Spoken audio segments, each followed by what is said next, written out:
Well, it's August 6th. Yesterday was my last day of work at the university, and we're all packed and ready to head home again. Kathy's talking to Reverend Barker, who is our landlord here at the Wesley House. It is really packed, and once again we don't really have room for the kids, but we are taking the cat along. And the last view of the Wesley House.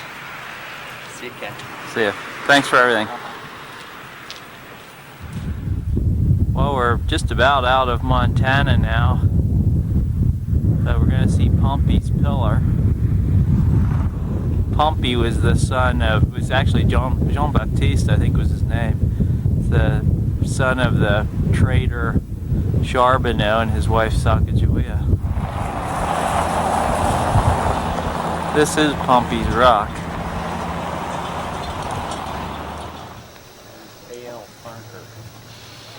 There we go. 1939.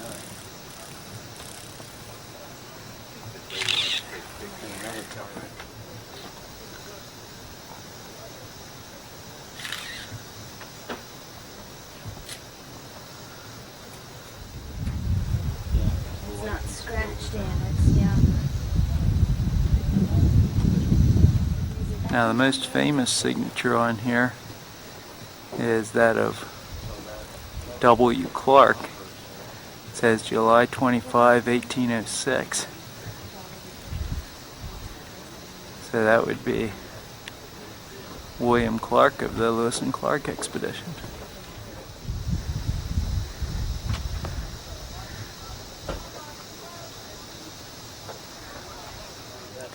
Now that is protected by a glass case, as you can see. And then there are a couple of historical markers on the rock as well. College. They were an excellent group, but Dollar Street being a lot of. This is the view from the top of the pillar. We're here, well, we're here 4 days, 10-hour days.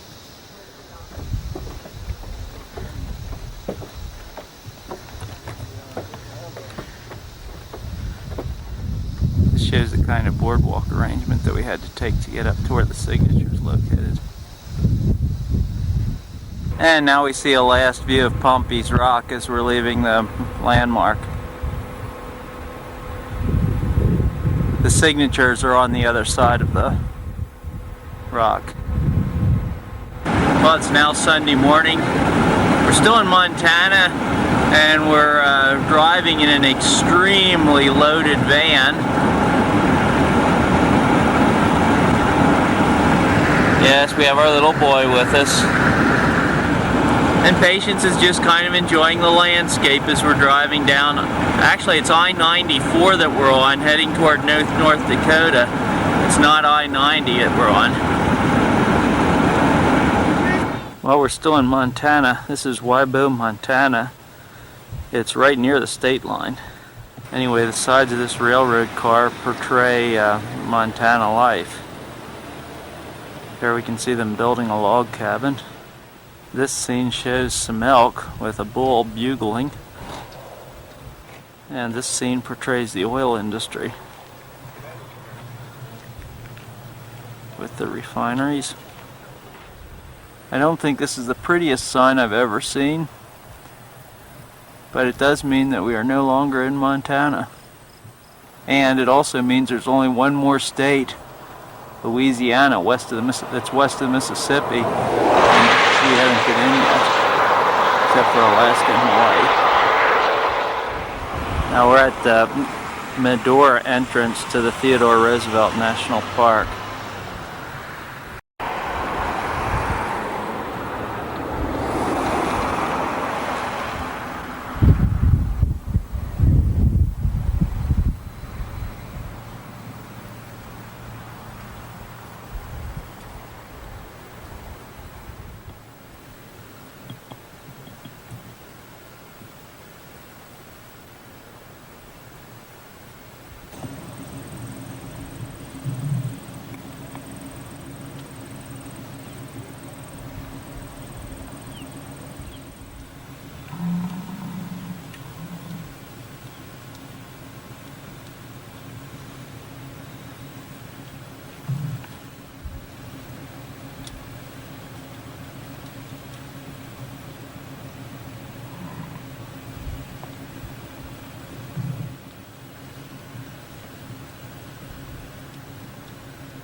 This is the prairie dog town.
Look at Dad.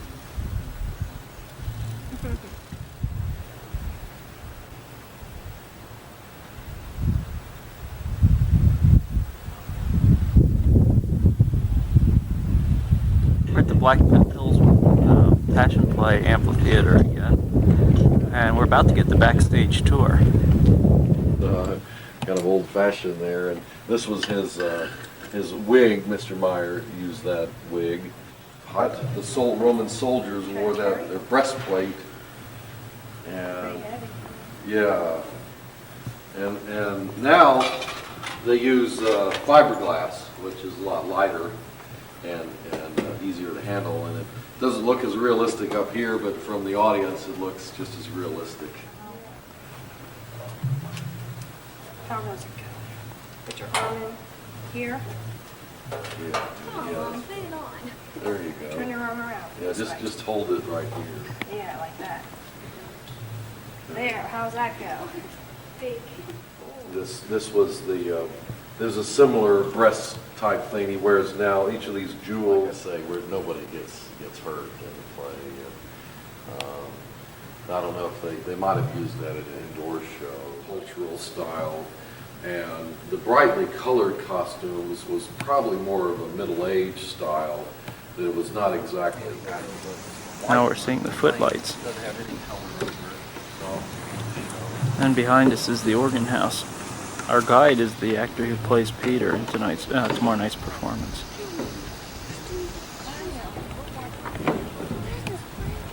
Where did you say the sounds came from? Yeah,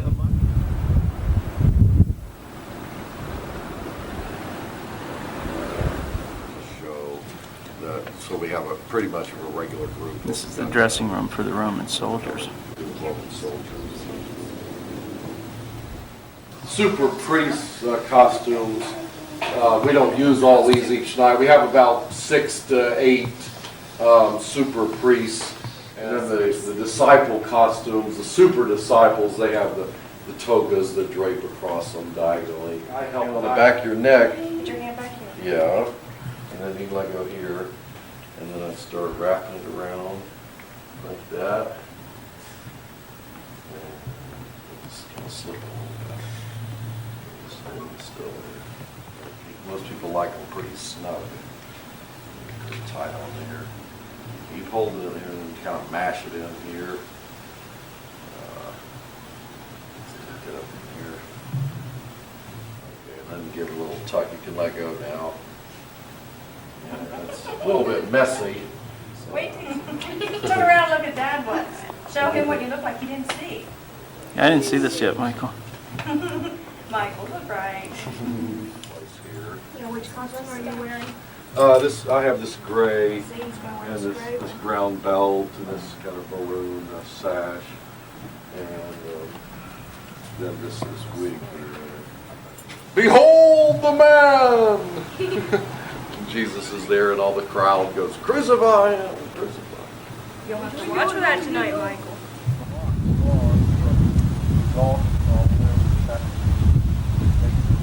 Largest theater in the country.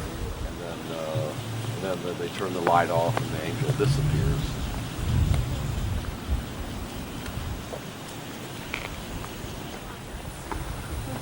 Oh, this is Bethany. have little children, like to have little children in the Bentley City. We're at the Passion Play on Thursday, August 11th. I walked right past Ken and didn't even recognize him. They said he's going to be either a priest or a disciple. I have to find somebody else. But I think Turn around so you can see what you've got on at the Bethany wears flowers at first, and then she's going to be wearing a hairpiece.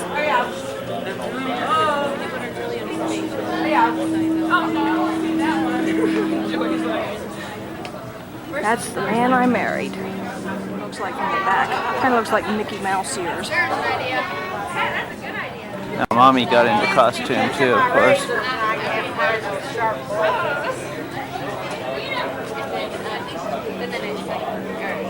We have about half an hour till it's showtime.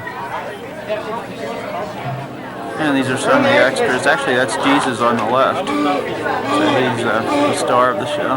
they still weren't healed enough.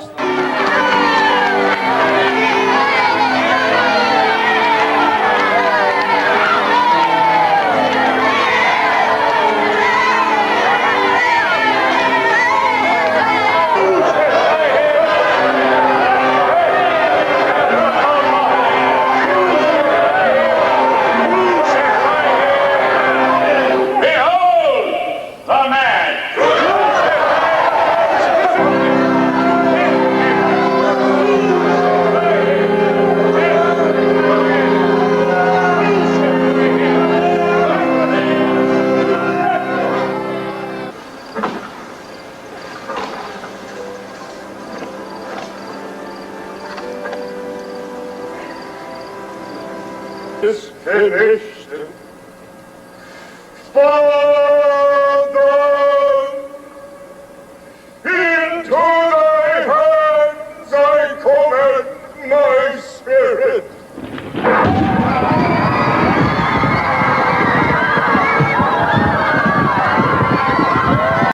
We're now in Wall Drugstore, Wall, South Dakota.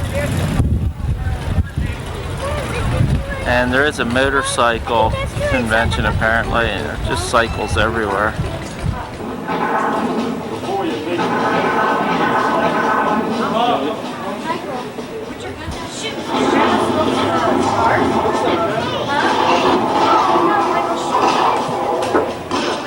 No, shoot the bullseye quick. Aim for that target there. We have some fearless bronc riders here.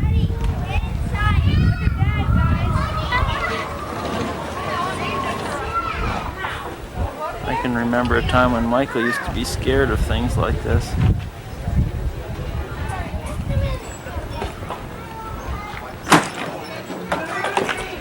I guess this means we're grandparents. Now it's Michael holding the baby. Michael's forbidden from getting a gun this year, so he's thinking maybe steer horns would be nice. They have quite a collection of them here. It's now Tuesday afternoon, and we're at Mount Rushmore. So fast. I don't remember. Well, I mean, I want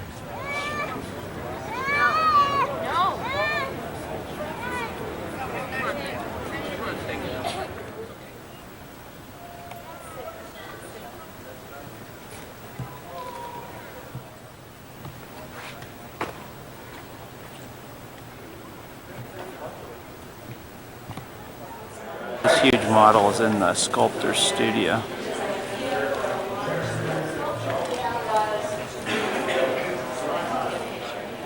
This is a 1/12 size model. 1 inch on this model represents 1 foot on the actual mountain.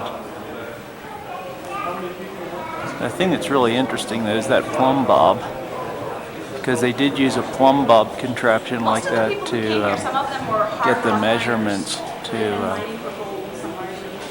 make the full size sculpting. They'd measure the distances away from the face and then multiply by 12.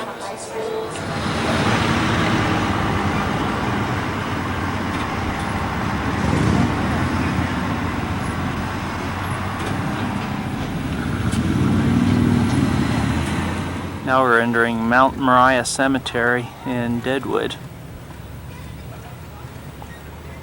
I don't know if this picture adequately shows it, but these burials are really on a hillside.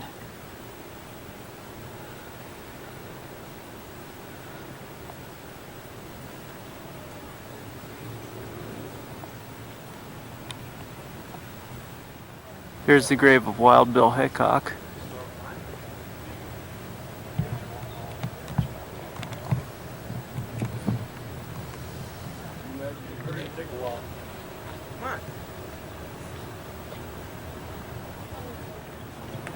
And right behind Wild Bill's grave is the grave of Calamity Jane.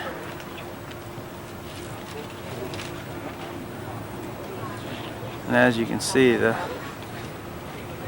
terracing effect is much in place here. And actually right next here is another famous occupant.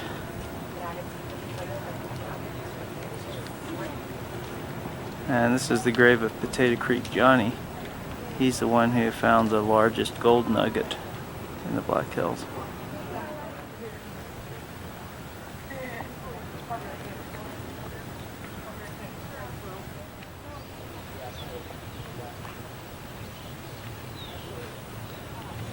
I think this is really a pretty section of the cemetery.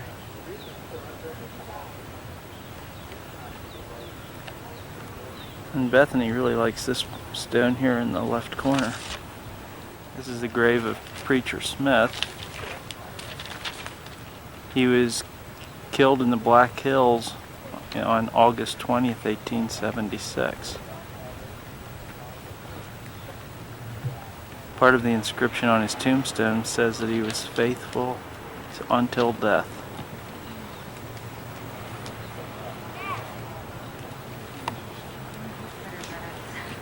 Of Preacher Smith's stone is kind of interesting. It looks like a Bible.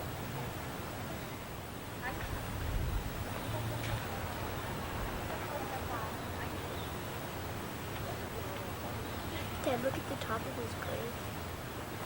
The small section in the foreground here is Section D, and it contains the graves of dead from the Civil War. The information with the cemetery says that over half the graves in this cemetery are unmarked. Now Section M contains the graves of a lot of children.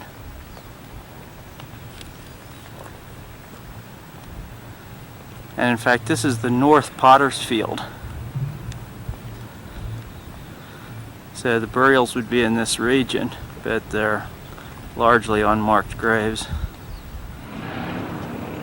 And this is Section G, the Chinese section of the cemetery.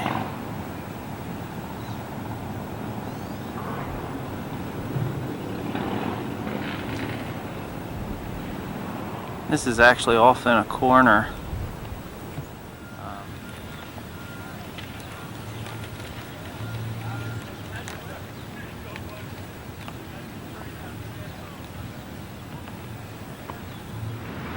Down below us now we see the tiny town of Deadwood, South Dakota.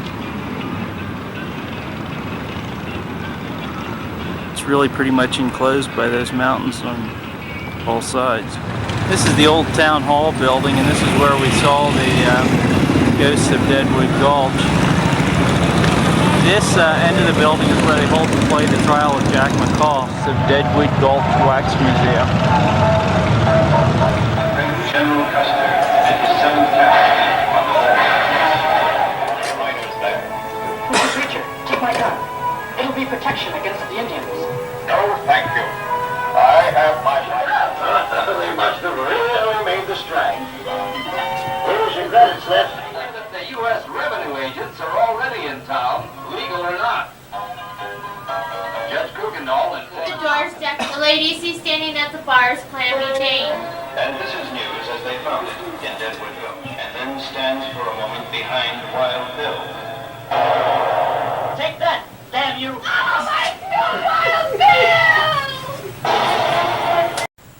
It's now Wednesday, and we're in the Badlands. Michael and I went out on a little bit of a hike this morning.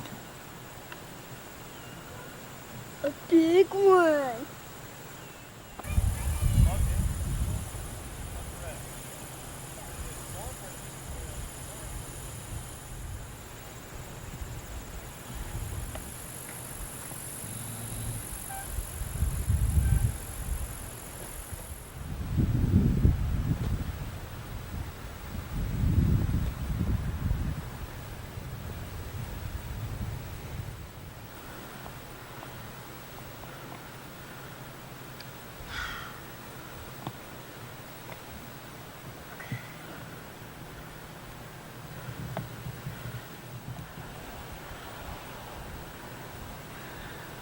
Well, Michael and I are out in a little climb again.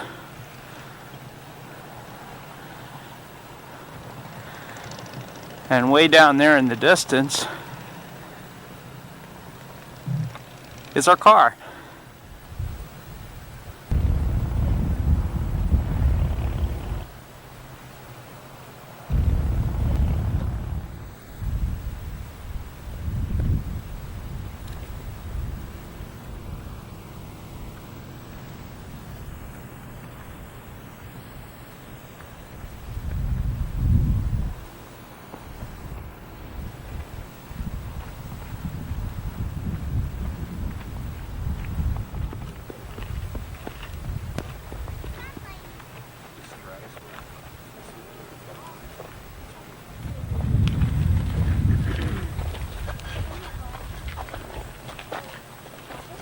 Well, it's now Thursday and we're going in a wax museum called the Parade of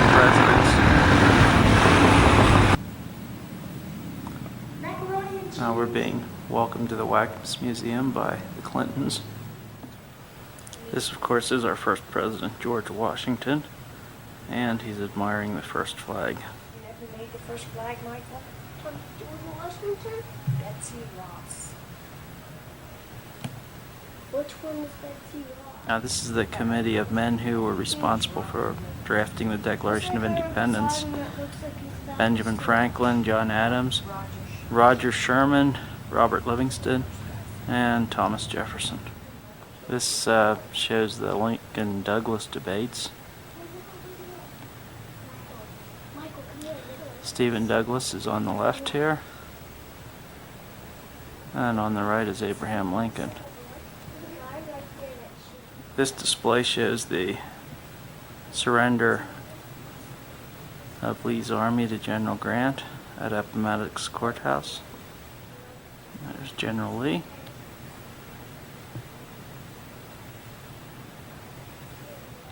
This shows an appointment with destiny. Major Marcus Reno, General Alfred Terry, and Lieutenant Colonel George Armstrong Custer getting ready to head off and for Little Bighorn. Theodore Roosevelt.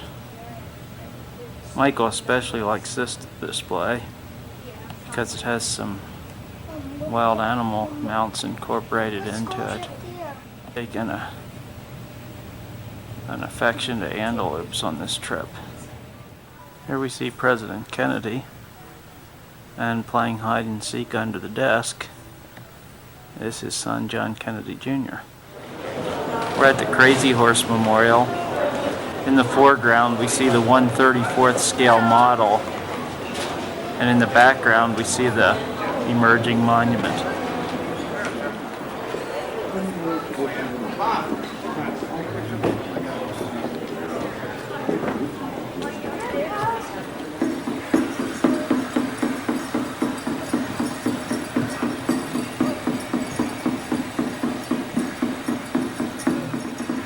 Now the target is to have that face completed by the end of this decade.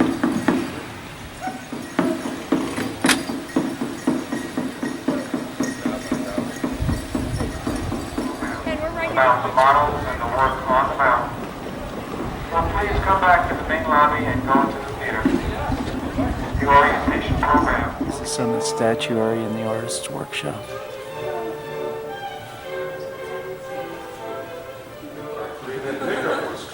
Deadwood Stagecoach. This is a casting of Korczak Zakowski's bust of Wild Bill Hickok.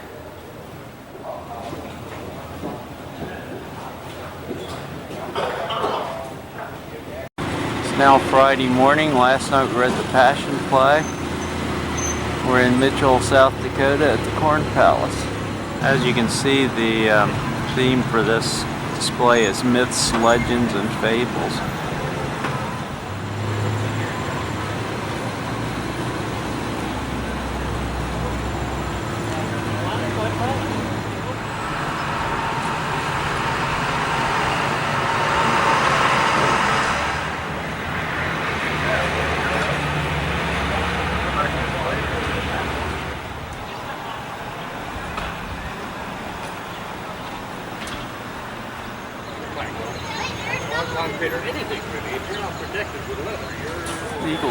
And while I was taking the pictures of the Corn Palace, Patience was taking the opportunity to sit on the dash, something which of course he's not allowed to do while we're driving the car.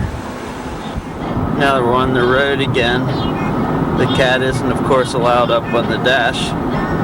So that's Kathy's foot on the accelerator, and he's made himself quite at home here on the floor.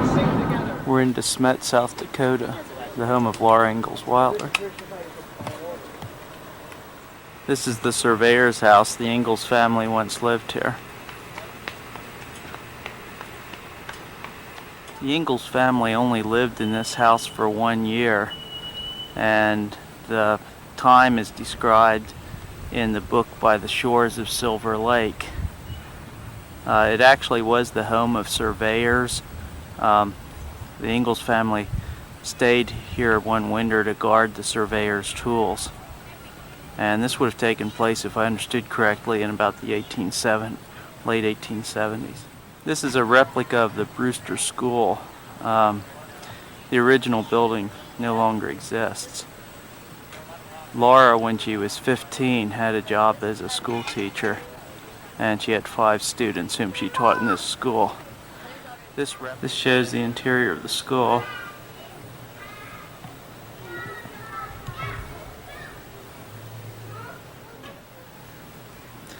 The desks really are nothing special to look at. And apparently the students just hung their coats there on the wall. Silver Lake, by the way, no longer exists. I believe it was drained, as our guide explained. And the house is not at its original site. The house was moved to this location in DeSmet. Now this is Ma and Paul Ingalls' home, also in DeSmet.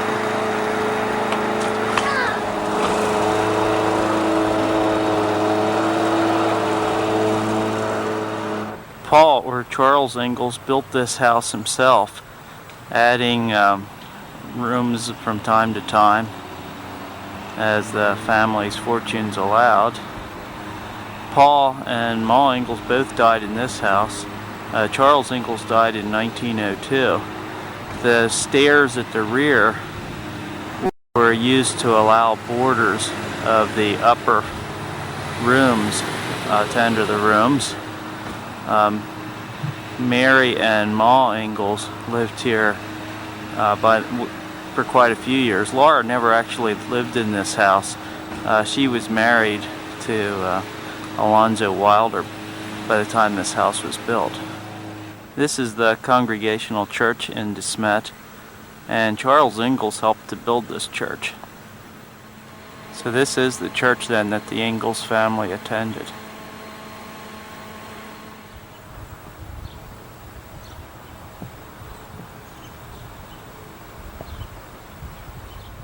The street signs in DeSmet, by the way, are kind of interesting. It bills itself as the little town on the prairie.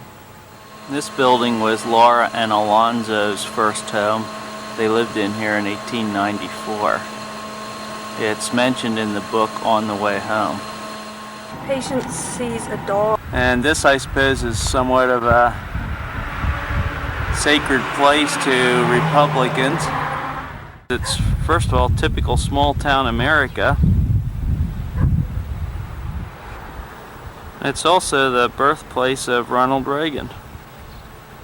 This building, which is now the First National Bank,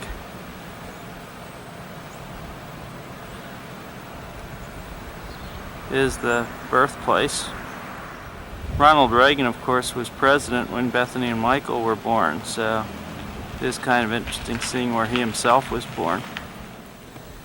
Well, it's Monday the 15th, and we are home. The car's done a great job for us. You can see that the bikes are off. Actually, the roof rack's now unpacked, and the inside's pretty well cleaned up. The car has done very well for us over the 3 years. We didn't have so much of the flat tire, and other than routine stuff such as oil changes, had no problems in any of the 3 years.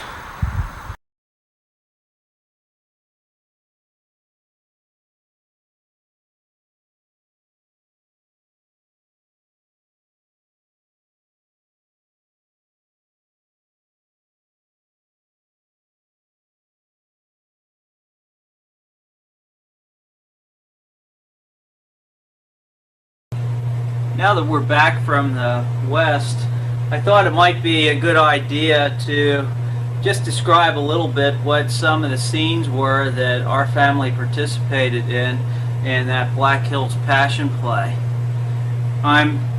The scenes that I'm using for the visual here are from slides that I bought out in Spearfish in 1974.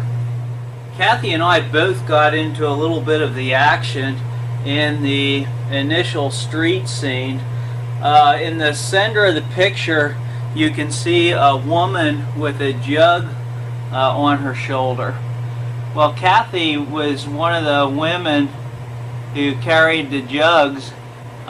She was something like the third person on the stage as far as the beginning of the program was concerned. There were 3 women that went to that well, which you can see in the lower left of the picture.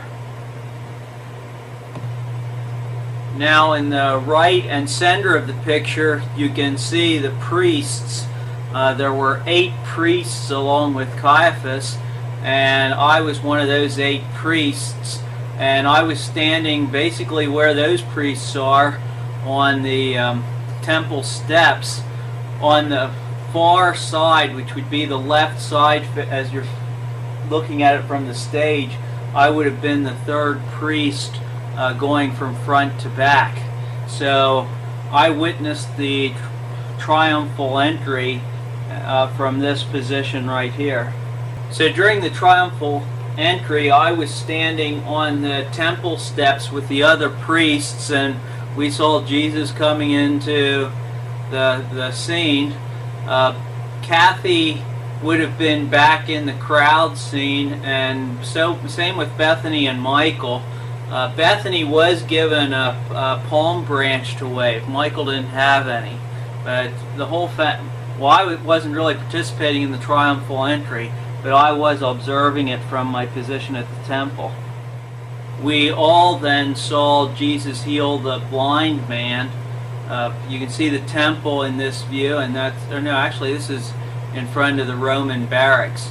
So I would have been off in the distance to the right a little more at the temple during this time. I wasn't right there where you see the priests on this particular picture.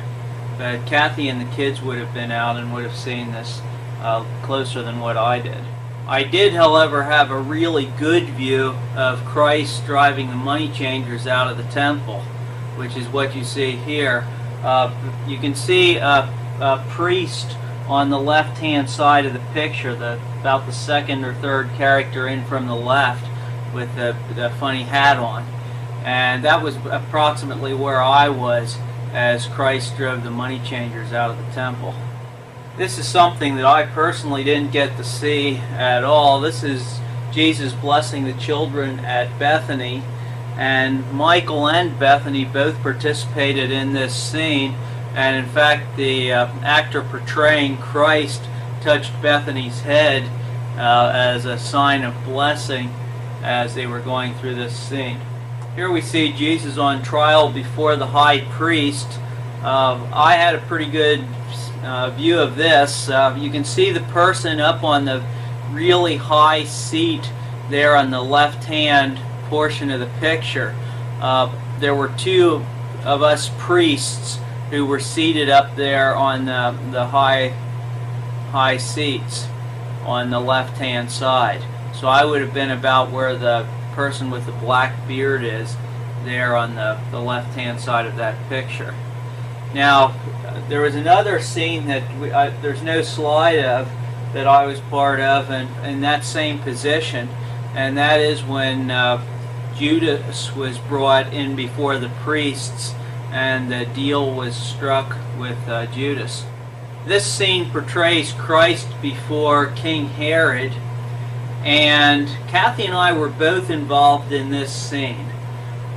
The priests did not block the audience's view such as what you see here. Instead, we were kind of fanned out or in a V direction, going out rather than in toward the center. So we would have been going away from the center.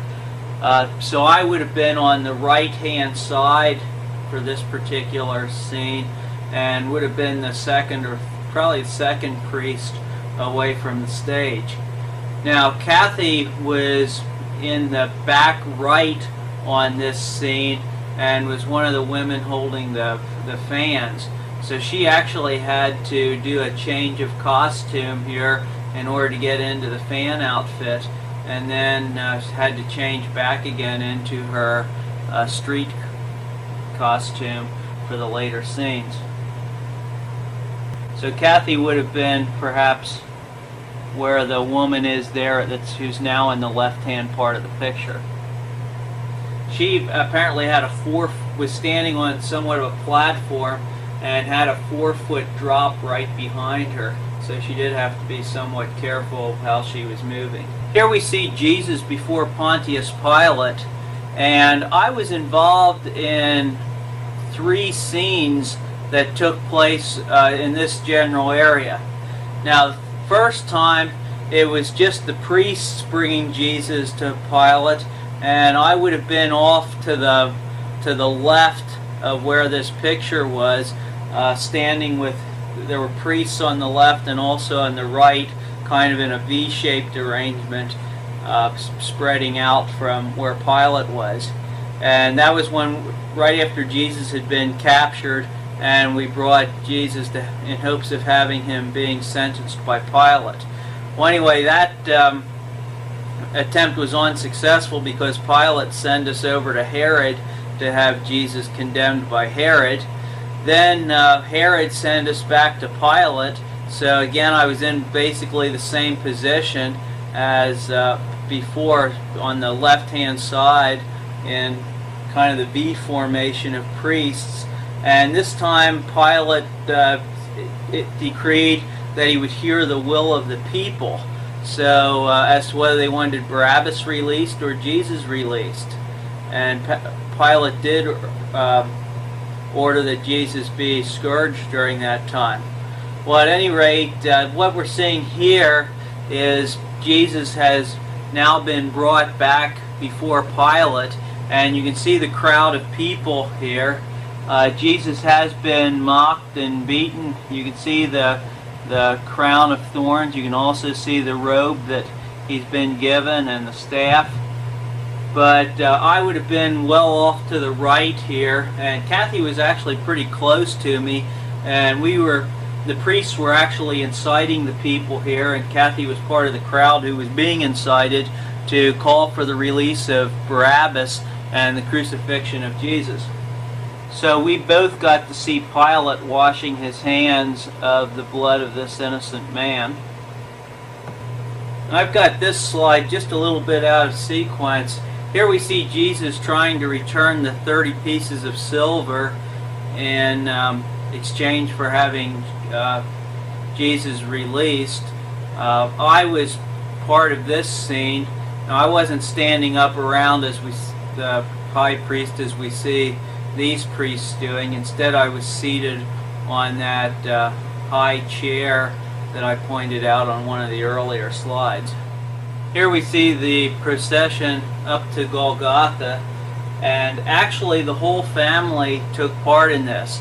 The priests were part of the crowd that we can see in the left-hand portion of this picture in the background, and of course, being a crowd, there were just general people from the, I guess, the town of Jerusalem or city of Jerusalem there. So Kathy, Michael, Bethany, and I were all pretty close together, and we're talking to each other, in fact, as we made our way up to the cross. Here we see the cross, the procession going across the bridgeway, and we of course had to walk across this too. I found it kind of interesting. The Roman soldiers, you can see, are mounted on those fine white horses. Well, by the time we had got up to to Golgotha, just behind the crest of a hill, they have a food trough built for the horses. So the Roman soldiers got up there, dismounted, and then gave their horses supper, and that's what the horses were doing during the crucifixion scene. They were eating. Now this is the last real scene that we took part in. You can see where the priests are in the foreground here, and that's essentially what our position was for the crucifixion scene. We may have been just a little bit off to the left, I guess, from where these people are viewing the crucifixion. It of course was night rather than daytime, such as we're seeing here. It was really impressive to see Jesus being nailed to the cross, and then the cross lifted up, and we heard the words from the cross that Jesus uttered. Then when he finally died, there was the noise came over the PA system, the noise of a thunderstorm. So we all were, of course, terrified by the thunderstorm, and ended up running back down the hill and into the main set area. So Bethany, Michael, Kathy, and I all had to run down the hill as fast as we could go in those sandals. Apparently, one of the young men who had participated in this a week or a couple weeks earlier had fallen down during that running scene and had broken his arm, because there was a guy there that had his arm in a cast. I don't think he was allowed to participate in the Passion Play the night that we were there, having his arm in the cast like that. But it was an inspiring play, and it was really, really neat to see. It's a very worthwhile thing for our family to have taken part in. Now, as soon as we got down into the town, then we were through with our parts. So we got out of costume while the play was continuing, and we actually were able to get away from the amphitheater area ahead of what the rest of the crowd had done. So we did see the play on a Tuesday night, and then we participated in the play on the Thursday night performance.